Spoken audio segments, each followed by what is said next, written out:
Ukraine में फंसे भारतीय छात्रों व नागरिकों को निकालने के लिए सरकार ने कवायद शुरू कर दी है। यूक्रेन में फंसे भारतीय लोगों को लेकर 2 जहाज भारत वापस आ रहा है, जिसमें हिमाचल के भी 32 लोग शामिल हैं। मुख्यमंत्री ने बताया कि विदेश से विशेष विमान से छात्रों को निःशुल्क लाया जा रहा है। केंद्र सरकार वहां फंसे भारतीयों को लाने के लिए पूरे प्रयास कर रही है।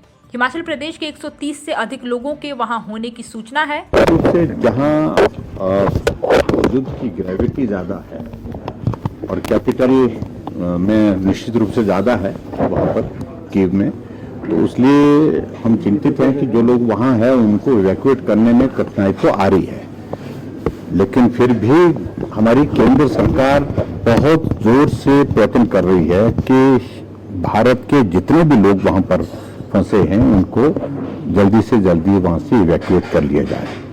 और उसके लिए मैंने कहा कि एडजॉइनिंग जो वहाँ पर कंट्रीज हैं और ज़्यादातर लोग जो है पोलैंड से वहाँ से उनको लाया जाए, ऐसा उसमें प्रयत्न किया गया है।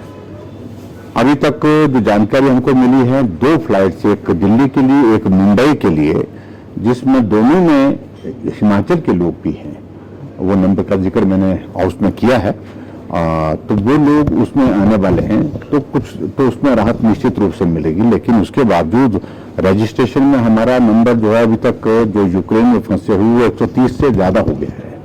परिवार के लोग संपर्क में हैं, कुछ लोगों से मेरी बातचीत हुई है, कुछ लोगों से संपर्क नहीं भी हो पा रहा है, लेकिन उनको इवैक्यूएट करने के लिए जो बेस्ट पॉसिबल जो तरीका उस पर निकाला जा सकता था वो निकालने की कोशिशें हो रही हैं। पोलैंड के करीब उनको सड़क मार्ग से पहुंचाने की कोशिशें हैं और कुछ देर तक वो पैदल चल करके बॉर्डर पर पहुंचने के पश्चात जो है पोलैंड में जब एंटर करेंगे, वहां के बाद फिर आगे की व्यवस्था जो है उसमें हमारे भारत की ओर से, हमारे देश की ओर से स्पेशल लोग वहां पर भेजे गए हैं, ड्यूटी जिनकी लगाई गई है, जो कोऑर्डिनेट कर रहे हैं, जो विशेष दल के रूप में वहां पर कोऑर्डिनेशन का काम कर रहे हैं। मुझे लगता है कि बहुत जल्दी सारी चीजों को लेकर के रात भरी खबर हमको मिलने वाली है।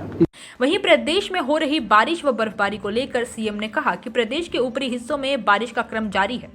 सड़कों, बिजली, पानी को बहाल रखने के लिए सभी विभागों को निर्देश दिए गए हैं। सही मायने में बहुत लंबा हमारा विंटर सीजन रहा है और आज भी हमको ये लग रहा है कि चिंता का विषय है कि आज अब इसके बाद 2 दिन के बाद जो है वो मार्च का महीना शुरू होने वाला है और जनरली मार्च में स्नोफॉल की संभावना, इन दिनों में स्नोफॉल की संभावना बहुत कम होती है, लेकिन उसके बावजूद आज शिमला में भी स्नोफॉल हो रहा है, मनाली में हो रहा है और ऊपरी इलाकों में बहुत जगह हो रहा है। सड़कें अवरुद्ध जहां भी होंगी उनको जल्दी खोलने के लिए कह दिया गया है और जो भी पानी, बिजली की सुविधा वहां पर रिस्टोर करने हैं उनको सुनिश्चित करने के लिए कहा गया है। विधायक अनिरुद्ध सिंह के साथ पुलिस जवान की बदसलूकी मामले को लेकर विधानसभा अध्यक्ष विपिन परमार ने बताया कि विशेषाधिकारी हनन कमेटी को यह मामला भेज दिया गया है। कमेटी जांच के बाद आगामी निर्णय लेगी। दोषी पुलिसकर्मी को निलंबित कर दिया गया है। जनप्रतिनिधियों के साथ इस तरह का व्यवहार असहनीय है। मुझे पिछले कल जो हमारे माननीय विधायक श्री अनिरुद्ध जी हैं, उन्होंने एक शिकायत पत्र दिया था और उसमें ये कहा था कि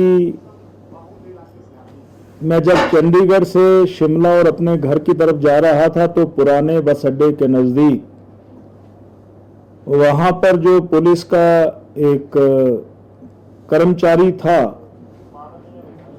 उसने मेरे साथ दुर्व्यवहार किया और मेरे साथ तो किया ही किया, परंतु साथ में वहां पर जो कुछ एक लोग थे उनके साथ भी जिस तरीके से उसने व्यवहार किया वो बहुत ही अशोभनीय था।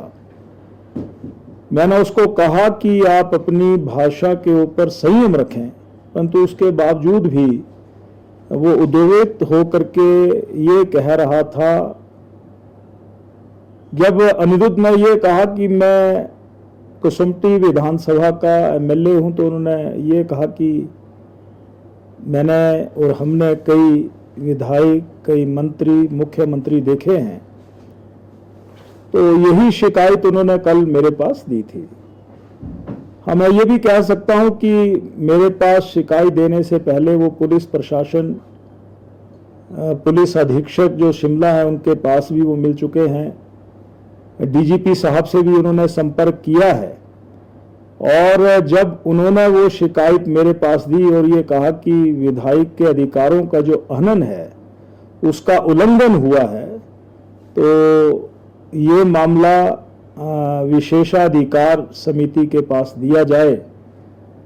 तो मैंने इस सारे मामले को वैसे सरकार के पास भी भेजा है छानबीन के लिए, परंतु जो ऑनरेबल एमएलए के पास एक विशेषाधिकार रहता है, वो विशेषाधिकार समिति के पास भी इसको सौंप दिया गया है। मैं यही कहना चाहता हूं कि हमारी भाषा मर्यादित हो, हम जहां पर भी हैं, परंतु अगर इस प्रकार के शब्दों का उच्चारण उसने किया तो ये दुर्भाग्यपूर्ण है, क्योंकि ये जो वर्दी है ये डराने के लिए नहीं, ये लोगों के लिए एक सहयोग, साथ, अपनापन, आत्मीयता झलकती है।